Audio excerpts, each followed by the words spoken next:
Beast Industries just pitched advertisers on a membership program it says could become the largest membership service in the world. The problem? Public reporting still hasn't detailed the price, the launch date, the platform, the tiers, or exactly what fans would be buying. And that's why this story matters, because this might be a genius subscription empire in the making, or a massively hyped product pitch with almost no actual product yet.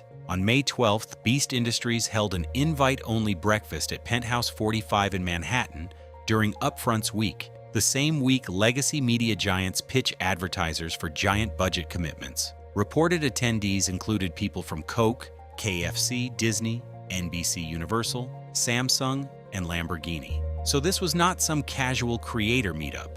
This was Beast Industries telling the ad world, we are competing for real media dollars now.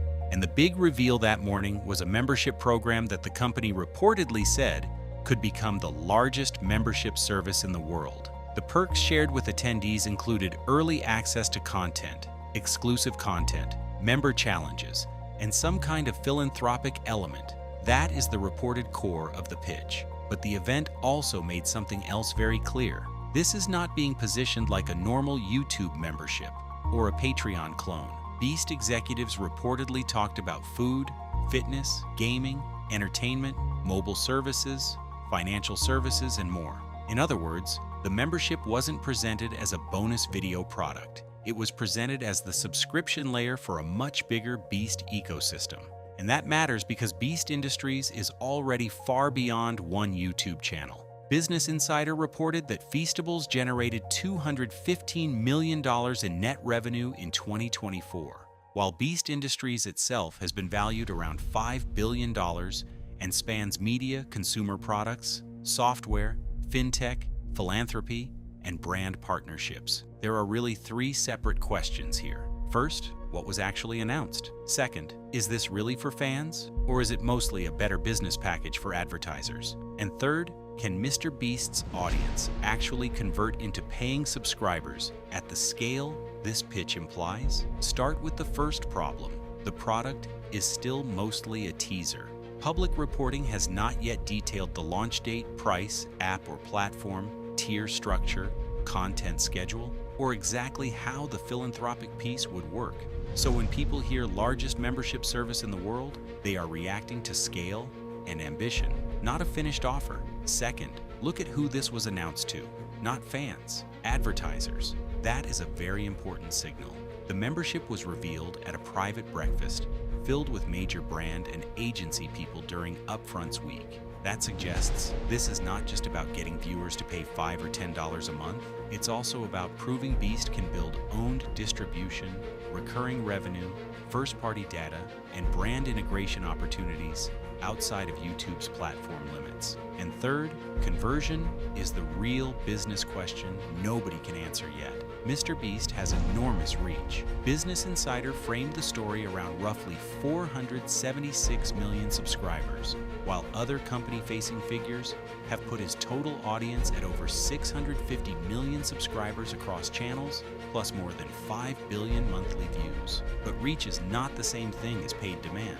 One of the research points that keeps coming up is that his audience skews young. And if a lot of that audience is still kids, the ceiling for paid membership could be very different from the ceiling for free views. So the hype is real, but the actual test has not happened yet. Here's what the evidence supports. Reported, Beast Industries pitched the membership as the future of a larger ecosystem, not a standalone fan club. At the same event, executives discussed expansion into food this summer, then fitness, gaming, entertainment, plus existing moves into fintech through Step and Telecom through Beast Mobile. Confirmed, Beast Industries acquired Step in February 2026. Step had over 7 million users and was framed around financial literacy, money management, and financial tools for younger users. That matters because if Beast can connect membership, payments, financial identity, and content access, this becomes much more than bonus episodes. Reported, Beast Mobile is also part of the broader plan, with executives discussing it as another way to connect Beast's audience to exclusive content and services. If that happens, then membership could plug into mobile distribution too. Again, not just fan perks, owned access. Now the financial context. Business Insider reported that Beast Industries generated $221 million in revenue in 2023, $473 million in 2024, and projected $899 million for 2025. But there's a huge tension inside those numbers. The company has been scaling fast while also carrying enormous operating costs, which is exactly why recurring revenue matters here. That is exactly why recurring revenue matters here. A membership business is attractive because it could smooth out a company that already has giant views, giant product launches, and giant operating costs. If you're building toward fan ownership, IPO hints, and a bigger media platform story, recurring subscription revenue looks very good in that narrative. There's also an older clue competitors may miss. This is not the first version of the idea. A reported 2021 pitch deck described Beast World, a planned $9.95 per month platform with exclusive content, merch, community, and experiences. That version never launched. So today's membership push is not coming out of nowhere. It looks more like a second, much larger attempt. The strongest counter-argument is obvious. Maybe this still works because no creator has MrBeast's scale. That's fair. Even tiny conversion rates would look enormous in absolute numbers. But that math is still hypothetical until fans see the product. The key reframe is this. People are talking about this like MrBeast wants to charge fans for extra videos. That's way too small. What Beast Industries appears to be building is a subscription layer across media, commerce, challenges, philanthropy, financial services, and maybe telecom. That also explains why the reveal happened in a room full of advertisers instead of a room full of fans. The membership is valuable not just because somebody pays monthly. It is valuable because it creates a more direct relationship than YouTube alone can offer. Better retention, better first-party data, better packaging for brand deals, better control.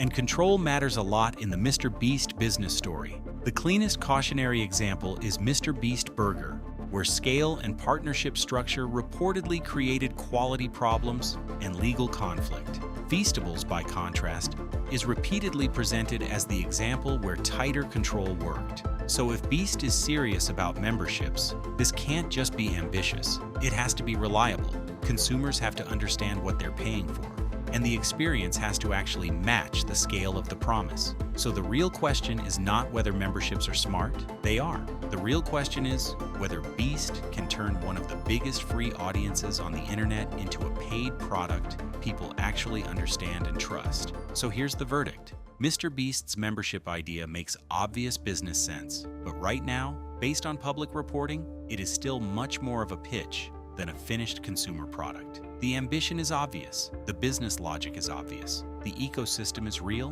but the consumer offer is still vague, and that gap matters, especially when this exact dream was pitched once before and never launched.